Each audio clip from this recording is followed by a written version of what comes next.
Pittsburgh Pirates lost Oneil Cruz today while sliding into home plate, fracturing his ankle with a timetable of about 6 to 10 weeks for recovery. This is a huge loss for the Pittsburgh Pirates. Oneil Cruz, I think everybody in MLB knows how talented this dude is. And while he hasn't been putting up crazy numbers this year, I think he's shown a lot of development in terms of his maturation at the plate.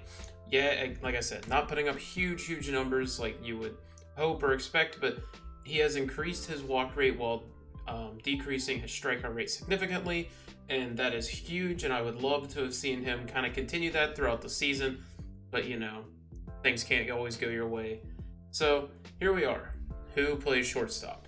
I think it's pretty obvious in the short term that Rodolfo Castro will probably make his way over the shortstop, and I've already made a video kind of talking about his situation, and I'm glad that he's going to get the chance to finally get some more at-bats.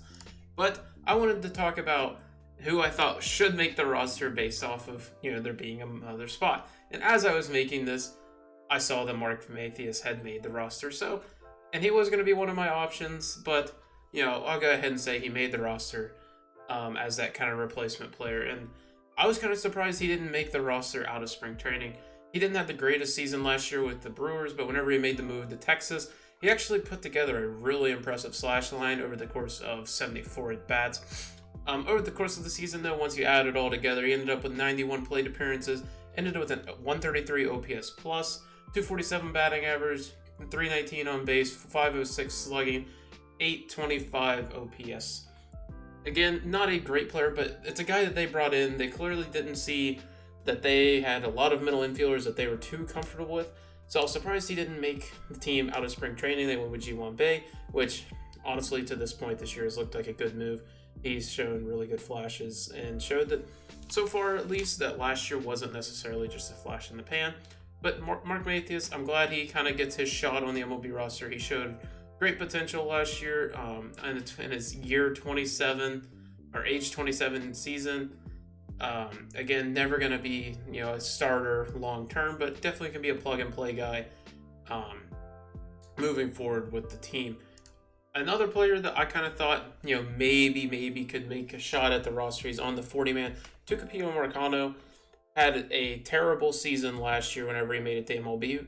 But in the minors, he kind of tore it up. Not going to lie, had over 831 OPS, which is well above what anyone could probably expect for him. He's not really, high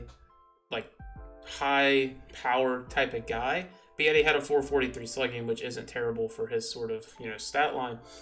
And he had a terrible spring, and he didn't even face the greatest pitching, but you're talking about a guy that went into the AAA this year and is currently slashing 500 batting average, 500 on base, doesn't walk, but who needs to whenever you're hitting 500, have a 958 slugging, 1,458 OPS.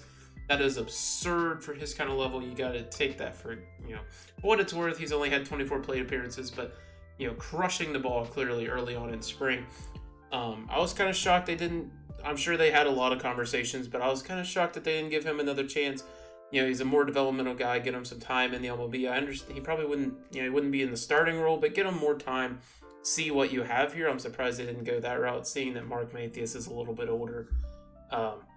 That's kind of who I was punching for, even though, again, Marcano, he's probably, I don't even know if he finds a place on this roster long term, but he's shown great things in Indianapolis so far this season. I'm really kind of surprised they didn't try to find a place for him.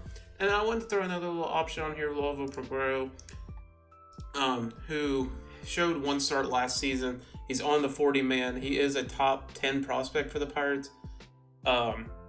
I didn't think he really had much of a shot, but I figured he's on the 40-man. Give him a shot. Why not?